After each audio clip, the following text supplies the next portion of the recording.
Hi y'all. In this video we'll look at doing some more truth tables in Excel, just continuing on with the previous file for the problems that were done in the live video for truth table examples part B. Alright, so looking at this problem, question A that was in that video, first thing I see when I look at the overall problem is that I need to do the negation of the negation of Q, which is in 2, so that's going to be the negation of 2.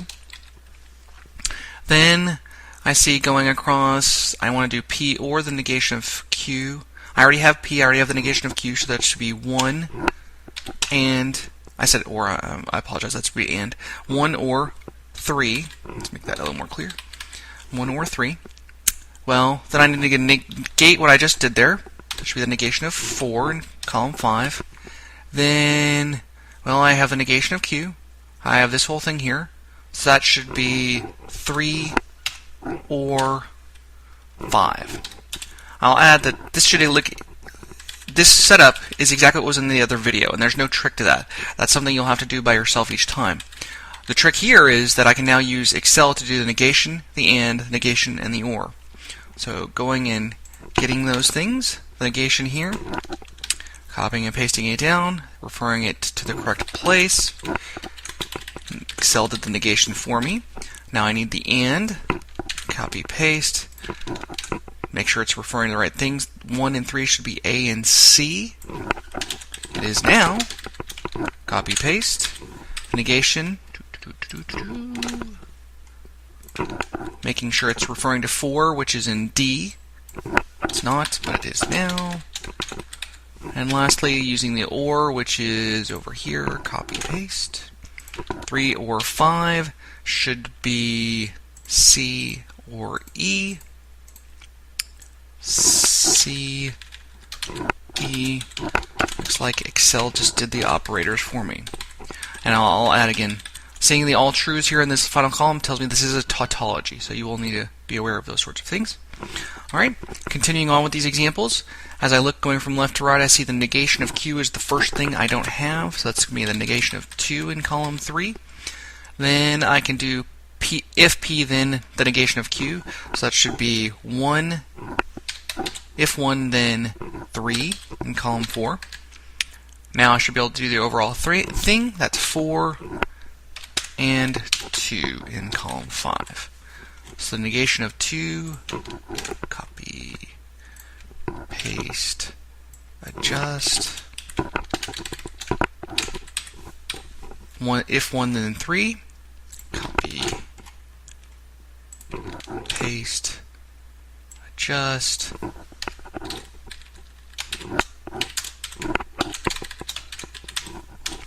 4 and 2, then I need the and, copy, paste.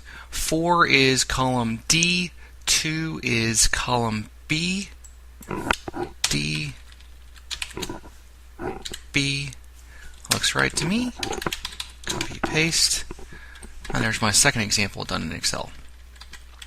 Filling in the top line with column C, I'm going to want 1, if 1, then 2 in column 3, if 2, then 1 in column 4, and 3 and 4 in column 5. Alright, getting the appropriate things up here. I need the if then, copy, paste, changing those references to the right place. This should be A65 along with B65. Copy, paste. Now I'm going to kind of cheat here. This was the if-then functionality.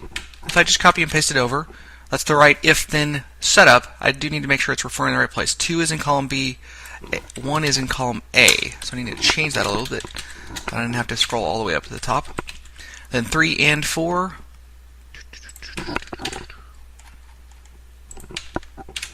Okay, that should be in columns C and D. And I get the results I want.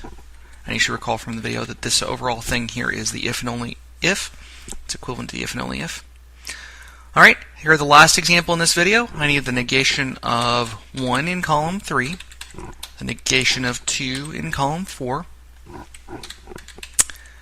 Well, we'll do 3 if and only if 4 in column 5.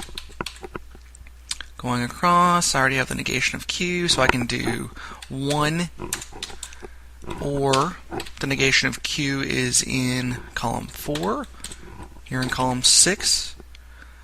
Putting that all together, I want if 5, then 6 in column 7. Alright, so let's go do those operators with Excel. Pull out our notes, make sure this is working right from the previous video, and you should see that you get the same results here as you did before. So this was the negation, copying it over. This is still the negation. I verified that this was referring to the right place. That's great. Need the if and only if. Copy, paste. Well, I want to refer to 3, which is C76 in this case, and 4, which is D76 in this case. Copy, paste. I need an OR function, or operator. 1 or 4, 1 should be column A, 4 should be column D. Copy, paste. If 5, then 6. Copy, paste. If 5, then 6, that should be columns E and F. And again, we want to verify that this is correct. We notice it's tautology, but those should be right. Hope this helps.